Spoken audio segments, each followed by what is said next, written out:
Hey everyone, and welcome back to another day, another video, but should I be saying greetings? If you haven't checked out our science creation that we made yesterday, go ahead and check it out. It's super cool and you'll figure out how to make your own hand. So, now that we're finished talking about our hand, goodbye, let's talk about what we are doing today, Thursday, which of course is our math day. And if you guys know what we do here, you know that the last video we made, the last math video, was a number a day challenge. And I liked that so much. I thought it was such a great way to practice and get familiar with math, because sometimes math can be a little scary. It's okay. It's okay to say that because it's true. And we're going to be doing the same thing today because guess what? Like I always say, you can't just expect a muscle to grow overnight. No, you've got to work it out, and that's exactly what we'll be doing with our brain muscles. So let's get into it. Let's get started. But before we jump into our math activity, we got to talk about our riddle. So our riddle today is, the more you take, the more you leave behind. What am I? I'll let you guys think about it, and as always, we will check back in at the end of the video to figure it out together. So, without further ado, let's get into our math activity, guys. All right, guys, we are ready to get going on our math a day challenge. So, as you can see, I've got my whiteboard here, my erasable marker here, and we are all set up and ready to go. If you guys don't have these things, an erasable marker and a whiteboard, please don't be discouraged. You can do this activity on anything.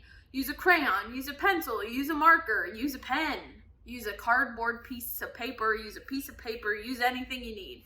As long as you're not writing on the wall, you're good. But this is just a simple way for us to work on our math skills and master those things that sometimes overwhelm us. Now, what we did last video, the last time we did this math challenge, we are going to do again with just a little bit of changes. So I hope you guys are ready, and let's get this thing started. Okay, I'm gonna think of a random 3-digit number. 628. All right, so we've got 628. And if you guys remember, the first thing we did was subtract 3. So I've gone ahead and I've written my 3 right there. I know I've mentioned this before, but I'm going to keep mentioning this because it is super important, and I used to do this. I have students that still do this. Keep your 3 under your ones column. So ones place, tens place, hundreds place. These guys just come right down because they don't have anybody to interact with, right? They're not getting subtracted by anything. They just move on down. So we can write 6 and 2 without any problems, because can we do 8 minus 3? Yes, we can. So that's really the only math we have to do. No sweat, guys. All right, so let's count backwards. So if we've got 8 and we're taking away 3. So 7, 6, 5. Woo. Did we just figure it out? Do we know the answer? Did you guys catch it? It's 5. So now we have 625. That is our new number. What are we going to do next? We are going to take 17 and subtract it from 625. All right, so we're doing the same thing with the columns. We're making sure everything is in its proper place so that way we don't confuse ourselves. Because I know on math tests, I used to put everything all over the wrong way, and that's what would mess me up. That's what would get my grade down. Not that I was doing the math wrong. It's that I wasn't organized in doing my math. That was my problem. You may have a different problem. I just want to put it all out there. So, if you guys caught it, we have 5 minus 7. Can we do that? Nope. So what do we have to do? We have to go next door, Mr. 2. We're going to take 1. So he becomes a 1 and this becomes a 15. So now we have 15 minus 7 and 1 minus 1. We can do 15 minus 7, right? Yeah. So let's think. The way I like to do these types of problems, the way math works in my brain the best, is when I do it like this. If it doesn't work for you, no worries. This is just yet another resource for a way that might help it click in your brain. So 7 plus 7 is 14, right? And 15 is just one away, one above 14. So 14 plus 1 is 15. Now 7 plus 7, like I said, equals 14. So all we have to do is add 1 somewhere in that equation. So 7 plus 1 is 8. 8 plus 7 is 15. So let's go ahead and write our 8 down there. So now we've got 1 minus 1 because we had to borrow from the 2. What is 1 minus 1? A big old 0. Nada. Nothing. But it's important we still write it because it is holding a very important place in our number. And then, of course, Mr. 6, he just moves on down because he's got nobody to subtract him. He's just living his life. It's just staying the same. So we've got 608 now. That is our new number. After we subtracted 17, what is next, you might be asking? We are going to add by 25. So we're going to line them up in their appropriate columns. Let me just write those columns. And then there we go. 5 plus 8. Let's do that math. So 5 plus, or pardon me, we're doing 5 and we're adding to 8. So 8 plus 2 is 10, right? But we still have 3 left over from our 5. So how do we do that? 10 plus 3 is 13. Oop. So we're going to write our 3 down here, and we're going to have to carry up here when we do our next addition problem. So I'll write my 3 here and my 1 on top. So what is 1 plus 0? 1. And what is 1 plus 2? 3. Good job, guys. And of course, Mr. 6 is probably used to it by now. He just sits all by his lonesome and he just stays the same. So our new number is now 633. Good job, guys. We are going to move on to our next portion, which is all about rounding. So, like I said, we are going to move on to rounding. Here we go. We've got our rounding by tens place and hundreds place. And of course, I wrote our number on the bottom. So, what do you mean, Emma, when we're rounding, huh? No worries. I got you covered. Stick with me. So, 633. We've already talked about place value because it is so important, especially when we talk about rounding. So, the number in the ones place tells the number in the tens place if it's going to go up or down. And the rule is really simple. 4 and below, you're going down. 5 and above, guess what? You're rounding up. So, what are we doing? Is 3 below 4? I'd say so. So does that mean we're going up to 40? No, good catch, guys. We are going down. So it's going to be 630. Why? Because the 33, the 3 in that ones place said we're going down. We're closer to 630 than we're not as close to 640. I hope that makes sense. If you have any questions about what I'm saying, guys, feel free to reach out. I'm always here to help. So let me write this down. So 630, like I said, because 633 is a lot closer to 630 than 640. So this one gets students tripped up a little bit more. It's the hundreds place, because sometimes I get it. It's hard to understand how this number can influence everything that happens in the hundreds place. It just seems so strange and so grand. But don't worry, I got you covered. Same deal. So 4 and below, we're going down. 5 and above, we're rounding up. And we just did the same thing over here with the 3. So what does the 3 tell us? Are we going up? No, we're not. We're gonna go down. What are we going down to? Are we going all the way up to 700? No, you silly gooses. 633 is much closer to 600. So that's what we're gonna write right here. All right, so that is our Math a Day challenge. Now, if you guys want to keep the magic of math going, then I challenge you to take 633, find the next 3 odd numbers, and then find the next 3 even numbers. So that is my challenge for you all. I'm really happy that we got to do this today to branch out into some new math territory such as rounding. I'm excited for next week, but for now, guys, we've got our positive action to do, and today's I'm really excited to share with you. So let's get to it. Today, our positive action is going to focus on something we've already talked about. In fact, we talked about it yesterday. It's going to focus on creativity. So I'm sure a lot of you have heard this word, but may have never heard the exact definition. The exact definition is the use of imagination or original ideas, especially in the creation of artistic work. Now, creativity is not just limited to creating art. Is that really kind of what it originated from? Yeah, sure. But we can be creative in whatever we do. I mean it. I am serious. Putting your outfit together for the day, that's creativity. Getting your books together organized, that's creativity. Getting everything how you like it, getting your stickers put where you want, dressing how you like, doing your hair how you like, that's creativity. And even the people who don't do artwork are creative. You think the people who are making Apple phones and who are making Samsung phones and laptops aren't creative?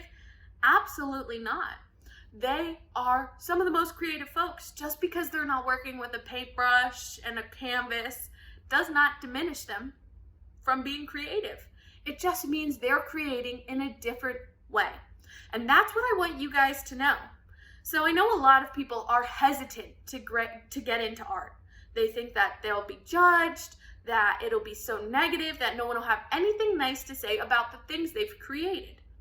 And to that I say, don't fear, you can do it. Because guess what? There is not just one way to be creative. While there are hundreds of artists, hundreds of creators doing different things all over the world, all of them bring something unique and different to the table, just like you. Just like you. And when we're creative, we are figuring out new ways to solve problems. Like I've said before on this channel, I'm creative in the way that I like to repurpose things. I like to give things new meaning, new life, serve new purposes from old objects that I don't use anymore. And that is a way to problem solve, to create something new. Now, creativity does this all the time. We are constantly creating new ways to be more efficient, more spectacular. And you are a part of that. You are creative. You are a problem solver. And I believe you're probably thinking about something right now that you want to go create. And I challenge you to go and do it. Even if it's just a simple painting or if it's just a little doodle, just do something for a little bit. Create for a little bit. It helps your soul feel good. So, now that we've talked about our positive action, let's scoot on over to reading our book, guys. I think we might actually finish it today. Oh, hey guys. I'm sorry, I kind of got carried away and started reading. I wanted to know exactly what had happened so I could catch you all up. So, let me do it. If you guys remember, our last time reading the book, we left off right as Peter was writing his letter to Santa. Now, he asked for, I'll read you his letter, and then we'll jump right into the story because that's where it picks up. So, you guys are on the same page. Dear Santa, please bring me one or more of the following items: a clock radio, a remote control model airplane, a laptop computer, and an MP3 player. Now we just call those our phones. Sincerely, Peter W. Hatcher. So that's where they are. They're making lists for Santa Claus. Fudge is very excited about it, and I'm excited to see what happens next. How will Santa know which 6 CDs? Fudge asked. He can just leave me a gift certificate. That way, he won't have to waste any time trying to figure it out. Oh, I didn't know that Santa could leave gift certificates. Santa can leave anything he feels like leaving, I said. Fudge accepted that and said, "Now you, Mommy." When Mom and Dad had finished reading their letters to Santa, Fudge said, "Well, what about Grandma?" "I'm not sure she's making her list," Mom said. "What about Tootsie?" "Tootsie's too young to write to Santa," I said. "Then you write for her," Fudge said, shoving another piece of paper at me. "Do I have to do this?" I asked. "I mean, it would be nice, Peter," Mom told me. "All right. Dear Santa, please bring me a teddy bear and a pool toy and a box of ZZ Back," Fudge said. "And that's enough for her. She's just a baby. She doesn't know anything." Fudge was quiet for a minute. Then he said, "What about Turtle?" "Oh, come on. This is getting ridiculous," I said, "and I have homework." But he'd already ripped another piece of paper from his pad. "Dear Santa," I wrote, "please bring me a rubber ball, some dog biscuits, and a new collar. Yours truly, Turtle Hatcher." I folded the letter, handed it to Fudge, and said, "I'm not going to write one for Uncle Feather." Fudge laughed and said, "Uncle Feather can write one of his own." Daniel came over the next afternoon. "Did you write to Santa yet?" I asked. "I'm Jewish," Daniel said. "I don't believe in that kind of stuff." "Oh, I thought Fudge said you'd asked for a bicycle for Christmas." "I celebrate Hanukkah, and I did ask for a bicycle." "Who'd you ask?" "My mother and father." "Who did you think?" "Well, maybe I just thought that there could be a Hanukkah fairy or something." "Wow, you're really stupid," Daniel said, shoving a handful of pretzels into his mouth. "Thanks, Daniel. Coming from you, that's a compliment." "You're welcome," Daniel said. Then he walked away mumbling, "Hanukkah fairy." Our class had a holiday party on the day before vacation with Christmas cookies and my favorite, island punch. I didn't drink any of it this time, not even a cup, even though I was very thirsty. No point in taking chances. We each got to pull a silly present out of the grab bag. I got a pair of red plastic lips. Mr. Bonger brought in a sprig of mistletoe and asked us if anybody knew what it was. Alex raised his hand and said, "If you get caught under the mistletoe, you might get kissed." "Anything else?" Mr. Bonger said. Elaine said, "And if you want to get kissed, you should try standing under it." Everybody laughed. "Anything else that isn't related to kissing?" he asked. No one answered. "Well then, I think you should know that mistletoe is a plant that grows as a parasite on the trunks of trees. Birds eat the shiny white fruits called berries, but those berries are poisonous to man. Early European peoples used mistletoe as a ceremonial plant. That probably explains why we tend to use it at Christmas time." While he was talking, he walked back to the back of the room and hung up the sprig of mistletoe near the coat closet. Later, when the bell rang, I went to get my coat. I found myself standing next to Joanne under the mistletoe. We looked at each other, and she leaned over and kissed my face, way back near my ear. As soon as she did, she turned bright red, and for a minute, I thought she was going to cry, but she didn't. So then I gave her a kiss in the same spot, only she moved her head at the last second, and I wound up with a mouthful of hair. On Christmas morning, Fudge woke the rest of us up before 6 o'clock. "I got it! I got it! I got it!" he said. A big red bicycle without training wheels. "Thank you, thank you, thank you, Santa, wherever you are." We all ran downstairs to open our presents. Turtle got everything on his list, and so did Tootsie, but she preferred all the wrapping paper and ribbons to anything else. Besides my clock radio and the gift from Grandma, I also got a surprise, a gift certificate for 4 CDs. At 7:30, Mom whipped up a batch of pancakes. At 10 o'clock, Dad fell asleep on the living room sofa, and Mom conked out right next to him on the floor. All right, guys, that is where we are going to leave it today. Who can remember our riddle? Oh yes, we are back, and I am asking about our riddle. Do you remember? Our riddle was, the more you take, the more you leave behind. What am I? Did you figure it out? I'm sure you did, because like I always say, we got some smart cookies out there. What is the answer? I'll tell you. It's footprints. Get it? The more you take, the more you leave behind. A perfect example of this is when you go to the beach and you can tell someone's been walking there because they've got a whole bunch of footprints. I hope you guys enjoyed that riddle. I thought it was real fun. But until tomorrow, I hope you guys have a wonderful rest of your day, and thank you so much for joining me. Bye!